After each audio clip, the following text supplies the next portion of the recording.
Guys, the pen tool is annoying. There's really no other way of saying that. The pen tool is crucial for all graphic design. It creates paths, or little lines that are connected by dots or anchor points, and they can be curved or straight. But it's not as simple as drawing on a piece of paper, and today we're going to discuss why in particular. The pen tool creates something called Bezier curves, and those are parametric curves that are primarily used in computer graphics and other related fields like math and science. Bezier curves deal with something called the Bernstein polynomial, which we're not going to get into, but what you need to know is that they were invented for the use of designing cars with flowing lines and round parts. Paths that we're going to discuss in this video and use and make and manipulate are just combinations of linked Bezier curves, and they're not bound by the limits of rasterized images, and they're intuitive and easy to modify. So going into this, I'm going to show you guys how to use the pen tool, and the pen tool can be found on the left. It's that fourth button down in your toolbar. It looks like a little ink pen. Now we're going to adjust the stroke width just a bit so that you guys can see it, but this is a path. It is connected by two anchor points. Now don't get those confused. The anchor points are the little things at the end. The path is the line that connects those anchor points. Now, a reminder that a stroke covers a path. Think back to the pipe cleaner theorem that we talked about last time with the checkerboard project. But for right now, we're going to leave a stroke on just so you guys can see it. You guys know that I normally don't work with a stroke, or at least a very, very thin one. Now, when you make a path and you place it, if you go back to your regular selection tool, you can move it just like any other shape. You can move it all around. You can resize it, you can turn it, any kind of transformation you can think of, because all shapes that we were messing with last time are just paths and anchor points. That's all they are. So I'm going to duplicate these here really quick. So we got 3. Because every path has certain styles associated with it. Right now we have a smooth, rounded end. So you can see in the path styles are over there on the right. Right at the top there, that furthest left one means that the anchor point ends at the end of the stroke, and the one on the far right means that the anchor point ends within the stroke, and we're going to zoom in. So you can see how the anchor point right there ends right at that stroke, right at the edge. Meanwhile, this one kind of shows the anchor point sitting within the stroke. The rounded end one also has the anchor point sitting within the stroke, but the end is a little neater. It's not as angular. So let's make a bunch of paths, because like I said, shapes are nothing more than paths that are connected at the anchor points. So I'm just going to click around my screen. Now if you click, click, click, click, you're only going to get straight lines. It'll connect those anchor points by the quickest and shortest path possible, but this shape by itself, if it is not closed and you don't click on that starting anchor point again, is called an open path. It is unclosed, unconnected. This shape can still be filled, however. I'm going to mess with the color here so you can kind of see what I'm talking about. We have a raw edge right there that isn't covered by the edge of the stroke because there is no path connecting it, but it does kind of fill it with the color from anchor point to anchor point. So you have a clean edge, at least. It's just a raw edge. Let's make another shape. And again, jagged points. Again, open path, open shape. I'm going to click on that first point and I'm going to close it. This is a complete shape. If your path is open and you haven't let go of it with your pen tool, if you click anywhere else on screen, it will connect to that path. So always make sure that you have closed your path when you are finished creating it. So let's talk about making curves. And this is where paths get tricky because we have to mess with something called the anchor handles. We have those anchor points, and each point has 2 handles associated with it that dictate where curves are going to go. So if I click on my screen and I slowly drag my pen or my finger, whatever it might be, click and drag, don't let go, we see these 2 anchor handles, and the handle that is behind that rear curve, it dictates that curve right behind the anchor point that we're active in, and the upcoming curve is dictated by the handle that we're currently holding on to. So the further I stretch it, the deeper that curve gets. The longer a handle, the more severe the curve. We can turn it, we can go all the way around. You can get like a little steep curve, a little narrow. You can see I'm kind of wheeling this all around, and it can loop back over itself. Now with that handle out there, I'm going to click, and again, not going to lift my pen, just going to gently drag against and then let go once I have that handle a certain distance. This is used for creating perfectly smooth Bezier curves. If your handles are perfectly straight across from one another, you will always have a smooth curve. Always. You will never have a corner. Because Bezier curves are meant to be smooth. They're meant to be flawless and easy. So I'm going to do that again.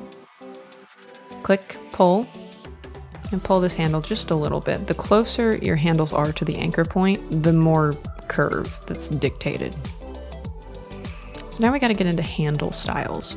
And this is where we really use the node tool. So at the top of this curve, we have an anchor point right in the center. You can see those two handles already sticking out from the side. Now, if I grab that anchor point with my node tool, I can move it around. I can make him dance a little bit, kind of make him go side to side. Now, the handles don't move. Notice that they don't tip, they don't turn. Now, when you have an anchor point active in your style panel, instead of stroke or fill at the top, you will see style for your anchor handle specifically, and there are 4 of them. We're going to go through each one. Right now, the third one is highlighted. The third one is asymmetrical, so both anchor handles remain perfectly in line with one another, but one handle, or both technically, can be different lengths from each other. The length dictates the severity of that curve, so this is pretty helpful when creating curves that aren't perfectly symmetrical, if one side's going to be out further than the other, or if one side is going to be steeper. Now remember, as long as the handles are directly across from one another, the curve will always be smooth. Always make sure your handles are directly across from one another if you're trying to trace something without geometric edges. If you want corners or hard edges, that's something different entirely. But right now we're just talking about curves. So next we're going to talk about singular handles for a second. Now singular, when you have that clicked and an anchor point is active, it'll snap that curve to a corner. It'll connect the 2 adjacent anchor points by the quickest route possible. So if you ever want to snap back to something geometric and sharp, that's how to do it. Now again, with that anchor point selected, if we have it geometric and we hit the second option, or mirrored, in this one, it's a lot like the third option with asymmetrical, where your handles are always directly across from each other, but they are always the same length. This is really good for symmetrical paths or shapes and smoothing out jagged edges in design work. If you ever have something that's a corner, click that button, it'll fix it right up, and then you can adjust the handles evenly. I'm going to switch back to asymmetrical really quick. And you can see pulling one handle out directly to the side can really make that curve over there a lot steeper. Make it a really odd shape. But remember, if your handles are asymmetrical, your curve is always going to be asymmetrical.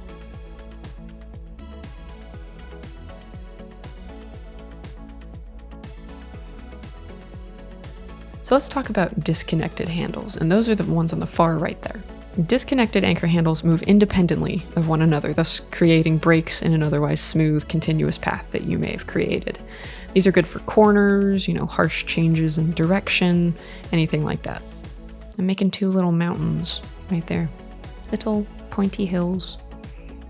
Either that or it's like a capital M kind of, I don't know. Now, disconnected handles are where things get tricky here. And again, this is an open shape, so we have that raw edge down at the bottom even when I fill it. Now, this is the super duper kinda awful part. And I'm sorry in advance, because Vectornator does have some gesture shortcuts when creating disconnected handles, and we're going to talk through that. So if you have a curve and you've got it pulled, and you want to make a disconnected handle right now, if you place one finger against the screen, you can see my touch down there, it'll change the anchor handle that you have active in front, the one that you're currently pulling, and it'll disconnect that curve, and you can change it. But you have to place your finger against the screen, drag the handle, let go with your pen, and then lift your finger.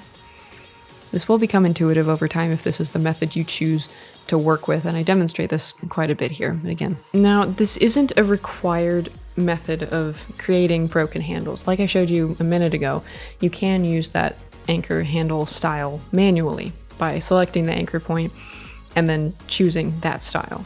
The only difference is that it's an extra step, it's manual, but it gets the job done. So whichever one you guys are more comfortable with, by all means, use that one.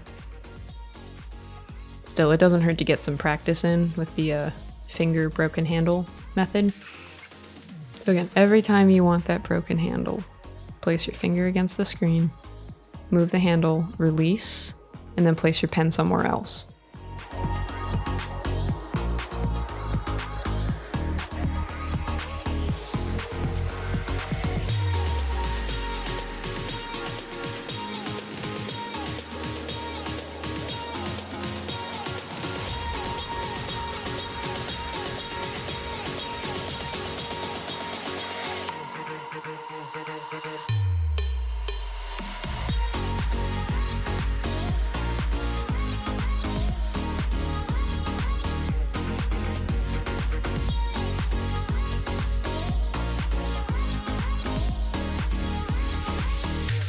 Like I mentioned before, you can still use the anchor handle styles in your style panel. Let's say I have a shape that looks like this, the lovely little trapezoid, and I select that anchor point, and then I hit mirrored for my anchor handle. It turns it into a nice, perfect, smooth curve. If I go back to singular, boom, corner, mirrored, and then I pull, and get a nice little weird shape there.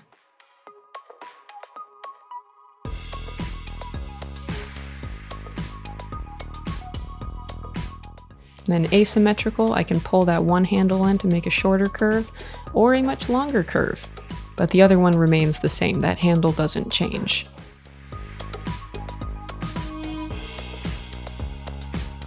And if I go into broken handle, then I can get that corner. It'll just let me select one single handle.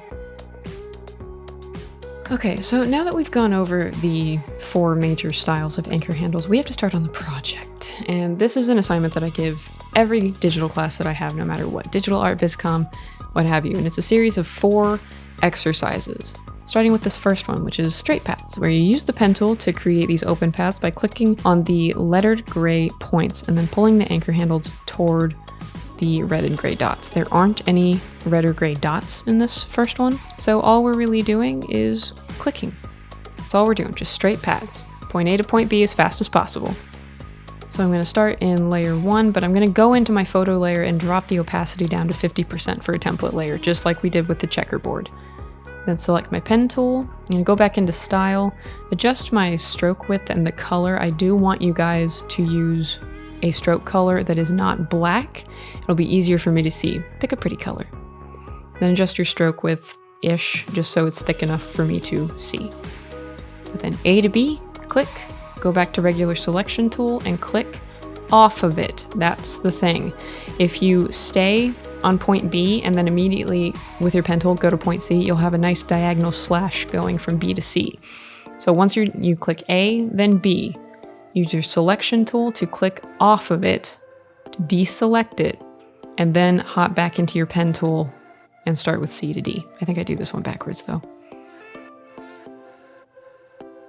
Do I? Oh, no, I started it the right way. Yay! I was tempted to go from D to C, but I didn't. Regular selection, click off, go back to pen. So then we have E to F to G to H to I. So starting with E, and again, point A to point B, figuratively speaking. Just click on those dots, and you're done. Make sure they are relatively lined up. And then these two, we're gonna make some closed shapes, both a triangle and a star, just by clicking on the points, sharp corners and straight edges. So finally, the last part of this assignment is we're gonna make 2 closed shapes. We're gonna make a triangle, and we're gonna make a star. And the only thing that you need to remember is that you need to close that shape. Click on that first anchor point once you're done to make sure it seals itself. Now remember that if you close a shape, then you can click somewhere else with your pen tool and it won't automatically connect and mess everything up. It's those open shapes and open paths that you have to be careful with. Okay, now getting into the dreaded curved paths in combination with straight paths as well. And I go through this kind of fast, so you may have to watch this again. But I click on that first point and pull up my anchor handle. And then I click on B and pull down to B, place my finger against the screen and pull up to that red handle, and then place the point C on its spot. It's a little off, so I go back in with my node tool and I adjust that and then pull the anchor handle into its rightful place. But yay, that's the first one. Pretty one and done, easy, easy, simple. I'm gonna do that again. A, pull to red. B, pull to red. Finger against the screen, pull up to red. C, pull down to red. And boom, you're done. Make sure that you don't have a fill on, by the way. It can make it hard to see some of these guides and points if you do that. So D to E, pull up to red. And then click on F, pull down to red. We're gonna get that curve at the beginning here in a second. And then click on G. Going into our node tool, we're gonna select that F point, grab that anchor handle down at the bottom, make sure that we are set for broken paths, that fourth option in the style panel. And then we're gonna click on the E point and do the exact same thing. Click on broken disjointed paths and then place that anchor handle right back in the anchor point itself. If an anchor handle is hidden within its own point, it won't dictate any curves whatsoever. It's like the handle doesn't even exist. It'll just be a regular straight path. And boom, there's that one. So let's do this last one. And honestly, this one looks a little bit more complicated than it is. So we're gonna start with H, of course, go to I, and then pull down to red. Again, we're gonna get that curve later. Then J, pull down to red. We already have that path set up. That one we don't need to mess with. So then go to Node Tool, click on J, disjointed paths in the style panel, and place that anchor handle right back in its own point. Same thing with the other side. Node Tool, disjointed paths, hide that anchor handle. And you're done. If you need to rewatch this section, I recommend you do so. Editing paths is a little simpler. Your goal here is to place anchor points on the gray dots themselves. Just the gray dots to create a single line, just like so. So then using the node tool, we're gonna click right in that red dot. And if you click with the node tool on a path, it'll automatically add an anchor point, which then you can lift onto that dashed line. And then once you have that, you're just gonna hit symmetrical or mirrored handles, that second option, and it'll smooth that pointy path right out into a perfect curve. So in this one, we need to do the opposite thing.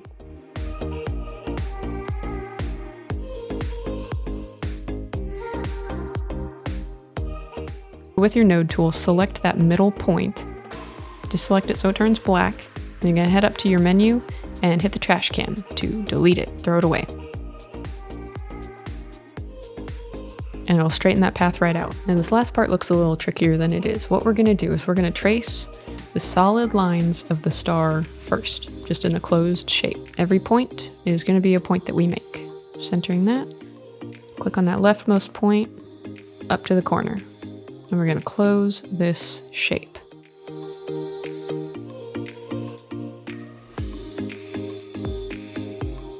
So once you have that closed shape, leave it alone for a second. We're gonna come back to it. Now with this middle one, we're gonna connect all of these points. So we're gonna have like this little hexagon looking thing.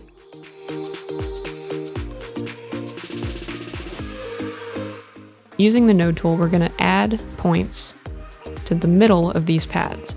Now notice that it doesn't really have to be in the middle, so don't beat yourself up if you're off center by a little or even a lot, because then you can just pull it right down and it'll automatically center. It won't mess with the thickness of your path.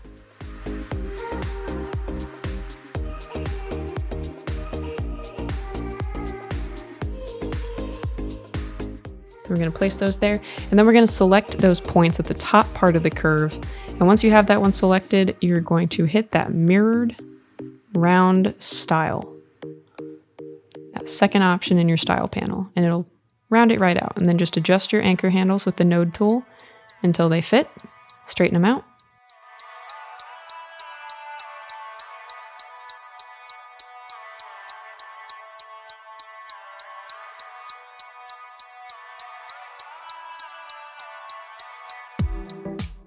Now with this outside star, what we're gonna do is we're gonna delete these points. So we have a hexagon instead of a star. Just click on those middle points, activate them so they turn black, and then hit that trash can at the top part of your screen. And boom, you're done. You've edited those paths to make all new shapes. And after that, ta-da, you've officially done the first 3 exercises. Now this last one is one that I will not be filming. This is one that you have to do on your own. You have to use all of these methods and tools to trace this entire shape with one continuous line. One continuous line. If your line is multiple pieces and you turn it in, oh, you're losing points for that. It needs to be one continuous line that you trace entirely. I don't want 50,000 anchor points. When tracing a shape, you should always have as few anchor points as possible. The fewer, the better. I don't remember how many points I did this in, but I can check before we talk about this in class tomorrow, and I will let you know around how many you should have. Do not put a ton of anchor points. Dear God, don't do that to me, don't do that to yourself. Fewer anchor points means smoother curves and straighter lines. Do yourself a favor.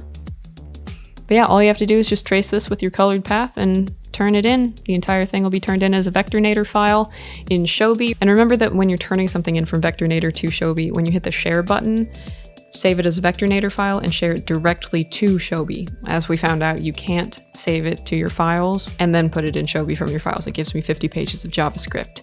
So instead, save the Vectornator file, export it directly to Shobi that way.